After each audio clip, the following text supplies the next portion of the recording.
Hi, I'm Sheri DeMaris and welcome to Macro Magic. And today I have with me Denny Waxman from the Philadelphia area. Many of you know Denny in the macrobiotic movement. He's been a prominent teacher since the 1980s when we met in Philadelphia. And he's the author of The Ultimate Guide to Eating for Longevity, which is a great book, not only for information about macrobiotics, but recipes as well.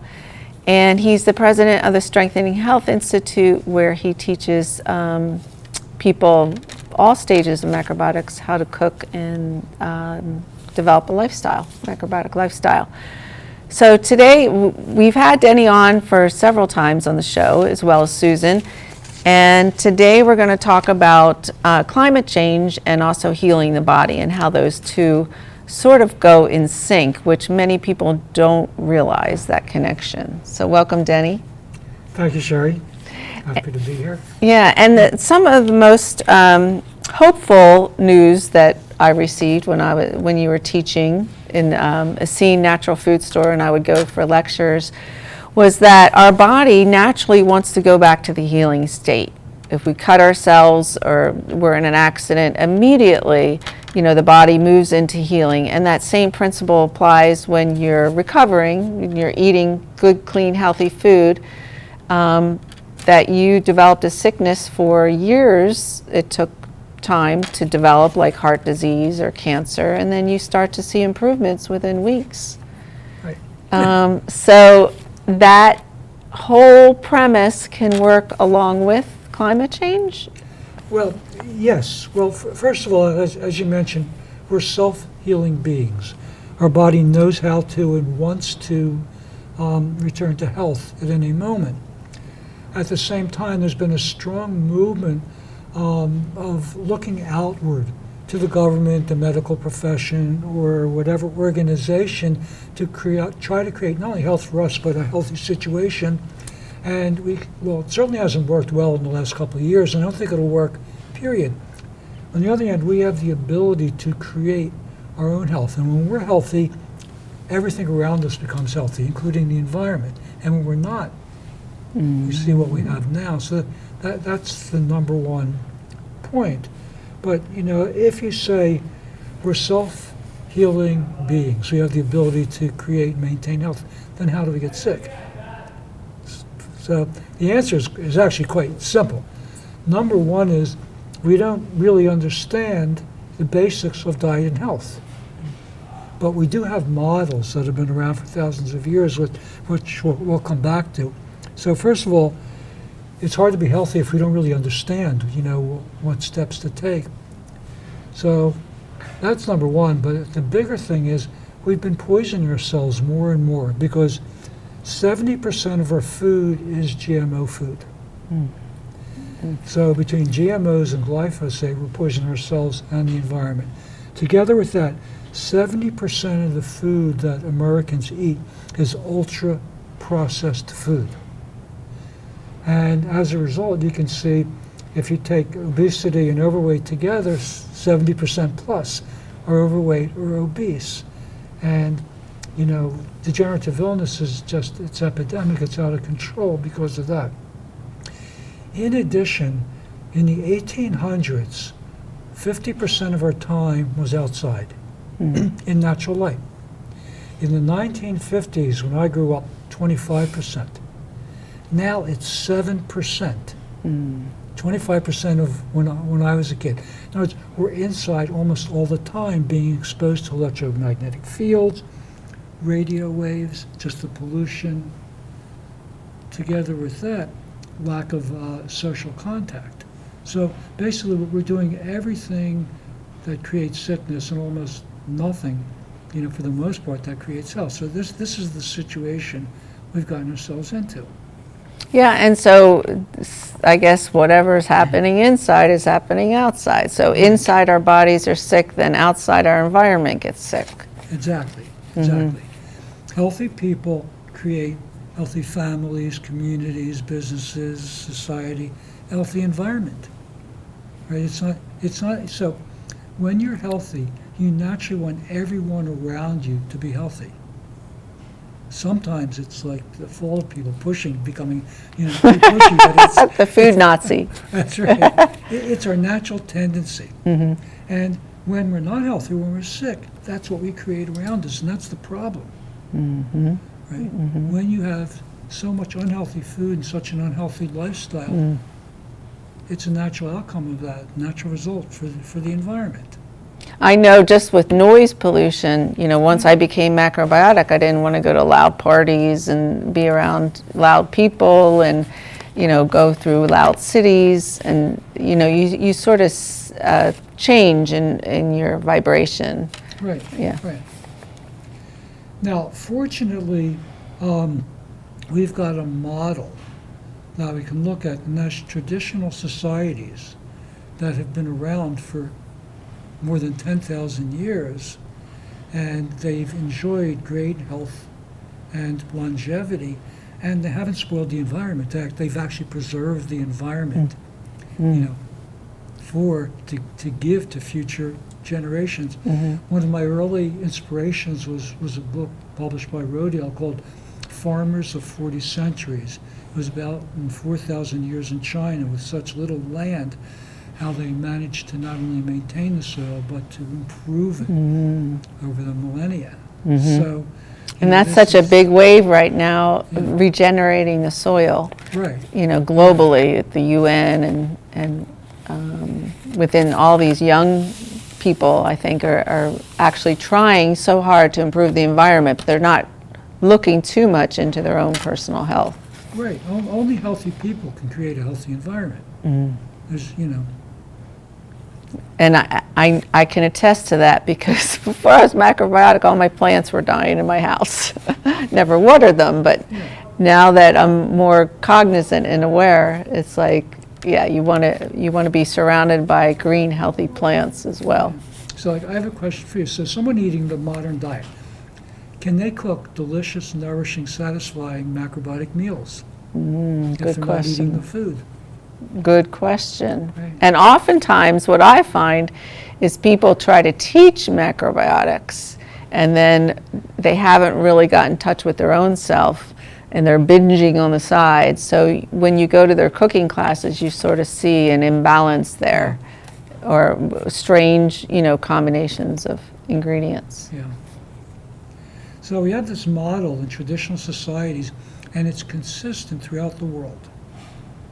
I mean, I was lucky enough to go to Europe with Michio and Aveline in the late 70s, then live in the UK, 81 to 83, and then meet people from all over Eastern and Western Europe. And, because of that experience, I was able to start to see patterns that are consistent. And everywhere in the world for the past 10,000 years, we see the same pattern.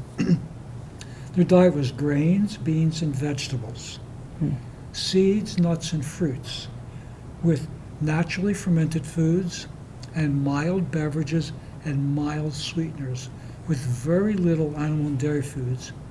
Everything was simply processed and organically grown up until the Industrial Revolution. Together with that, they all had strong family lives and social connections. They had regular, orderly lives. There were meal times. We remember, like, if you don't remember in your own life, I grew up with regular meals, but, in movies and television shows, it's the lunch hour. Lunch hour, right? Can you imagine? Everything stops when you eat lunch. So we had holidays, we had festivals. There was an order to life. And this is a model, and in macrobiotics, people think, well, macrobiotics is Japanese, but it's not, because Japan has the greatest health and longevity, at least up until now, of any country. They followed the same pattern as everyone else, with two differences. They added traditional soy products and seaweeds, which are, something like miracle foods for health and well-being, and that kind of gave them an edge. So macrobiotics, followed this pattern in diet and lifestyle that has worked for more than 10,000 years. And it's something we can, follow, we can emulate in our own life. That's, I wrote my book to be a handbook, something, so to cut through all the confusion, because that's part of the problem. People don't know what to do. To cut through all the confusion, if you do these things, you're going to get healthy. And, I stand by that. It's like, Yes, and with your counseling, it really shows so many people coming through with health issues. And I think with vegans who view our show, it's really important to realize that macrobiotics has so many great things to learn about. Key healing foods and healing ingredients, but also healing dishes, and to understand the energetics of food and the energetics of health.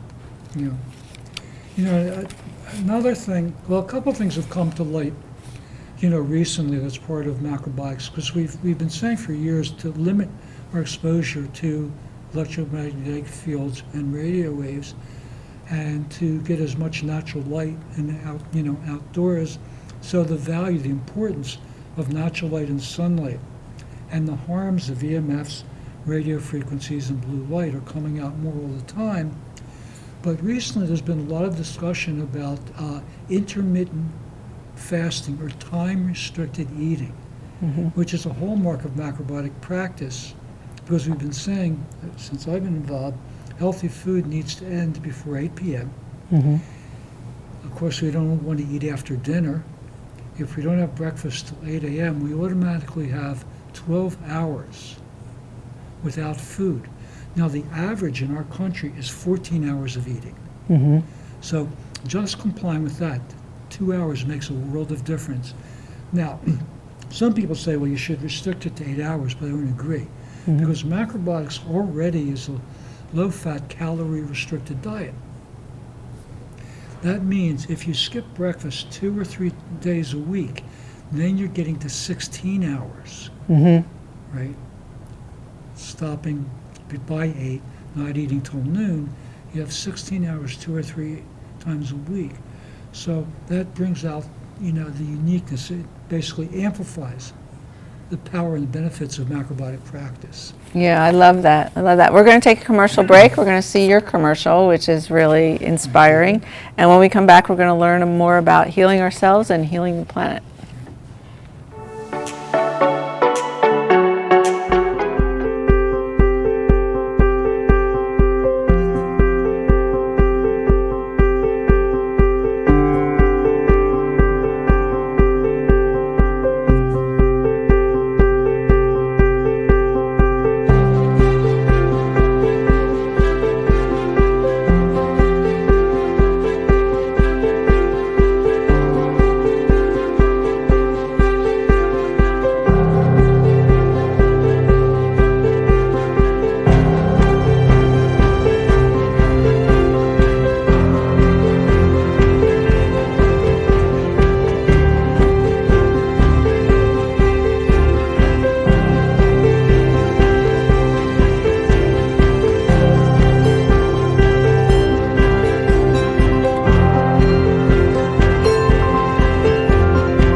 Guess what it is? It's Mount Laurel, New Jersey. It's RBN Television, and you know that. Welcome back to Macro Magic. I'm Sheri DeMaris with Denny Waxman from the Philadelphia area, and we're talking about how the body heals and how we can help heal the planet. And You want to tell us a little bit about your live online conference coming up? The online conference, so we have one in July. I believe it's July 9th and 10th.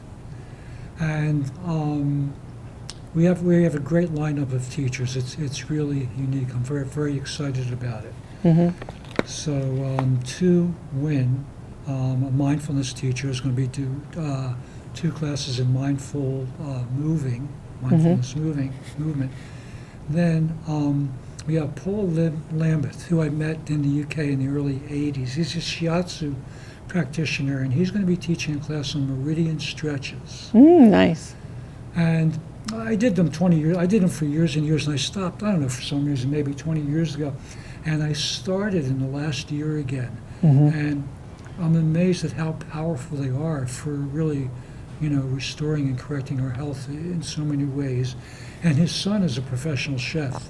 Oh, nice. Yeah, Jack. So he's going to be there, and we have some other surprises. It's really going to be Nice, and that's all on Zoom, right? It's going to be on Zoom. Okay, great. And then you also have another in-residence program coming up, In June. which I'll be speaking at Yeah, for you will. yeah. The Brown Race documentary. Yes. Which we're excited about. Yes. Jim Lyons is also going to be part of that. Oh, good. He's Yeah. going to be Jim Lyons is going to be part of the July online one. Conference. Yeah. Oh, good. Yeah. And Jim's rice, I guess, is selling up in New York like crazy. So Yeah, it'd be nice to hear it. Sells out. So coming back to our conversation about healing ourselves, healing the planet, you wanted to mention now we move into climate change. What are your thoughts about climate change in relationship to eat? Now you become healthy and you start eating well, eating some macrobiotic foods that sort of balance out your condition. Then what sort of things should you look out for climate, helping the climate? So in our own life, if we live like a healthy person, we get healthy. It's just simply that. Once we make that decision and we start to align with our health, our body tells us what it needs. We start to crave the foods and the activities, even interests we need to create our health. This is a natural process that, I talk to a lot of people and I hear this all the time. Well, the planet, nature, is also a self-healing being, you can say. The planet knows how, the same way we do, how to maintain and return to health. Now, where does our healing ability come from? Well, our healing ability comes from nature. It comes from the universe, or it comes from God, depending on how you see it. So even though we have self-healing from within, the guidance, the inspiration really comes from without. Nature is our guide. So in the same way, nature will tell us what it needs to be healthy. But the question is, who can hear that? So who can hear their own health? People who eat and live a natural life can hear what they need to create their own health. We receive guidance. Well, for the planet, it's the same. People who eat natural foods, which are grains, which connect us with the planet, beans and vegetables, together with that, and the other foods that I mentioned. Together with that, in macrobiotics, we have 2 principles. One, indigenous. Eat foods that have originated in a similar climatic zone, similar latitude around the planet, and also to eat local seasonal foods. So it's this combination that really connects us with the planet most directly, so we really have a communication with the planet. We can hear what the planet needs. Now, why is our Earth sick? Well, the same reason we are. Number one, we're poisoning it with GMOs and glyphosate, which is basically destroying the soil, destroying insects, destroying butterflies, destroying birds, destroying everything. Number two, we have monoculture, especially for corn, for soy, and canola oil, where we clear-cut large tracts of land. Then when we take the trees away, then we have the pollution from that monoculture, plus the soil is the Earth's lymph system. It's the Earth's immune system. Trees have roots, Roots keep the soil in place. The air gets polluted, it rains. The rain washes the pollution into the soil. The soil cleans it, and it comes out as clean water. So we've taken away, the trees and the soil. Then the next thing is factory farming. Factory farming, together with that, these three things together are poisoning the planet. Right? It's not industry. I'm sorry. I mean, the interesting thing, all these things are within our own reach. We can choose not to eat GMOs, like we do. We can choose to eat foods that were grown through, organic or biodynamic processes to support natural agriculture. We can choose, even if we choose to eat animal foods, most macrobiotic people don't, but some do, but to only, choose, pastured, grazed animal foods, not factory farmed, etc. So all these things within our own ability, we can do this, and they make an amazing change. So what we need to do is, there's like a revival of regenerative agriculture, of practices that can really restore the health to the soil and in turn to our planet. But this raises the question, because everyone's talking about carbon dioxide. So my question is carbon dioxide a friend or a foe? Now, not everyone will agree with me, but I think carbon dioxide is our friend. We have a connection, front-back relationship with nature. We breathe in oxygen and we breathe out carbon dioxide. Plants do the same, in the reverse way. They take in carbon dioxide and breathe out oxygen. That means by restoring a natural balance through trees and natural food, the carbon dioxide will be taken care of. But what I find interesting is that everything that's beneficial for life has been vilified, has been attacked. So not only carbon dioxide, but grains have been attacked in many different ways. People are afraid to eat rice because of arsenic. They're afraid to eat the gluten grains. Corn's almost all GMO. So all the principal grains on our planet in our history are all under attack. Salt is under attack. But the real science is low salt is as bad as, is probably more harmful than too much salt. So the two most important foods for independent health and independent thinking are grains and salt, hugely under attack. The sun is under attack. It doesn't cause melanoma. People with melanoma who get more sun exposure do better than others. It does cause basal cell carcinoma, which is a simple problem. Every other benefit of the sun is positive. Stress, which is necessary for developing a life, is under attack. Germs, which keep our immune system healthy, right, are under attack.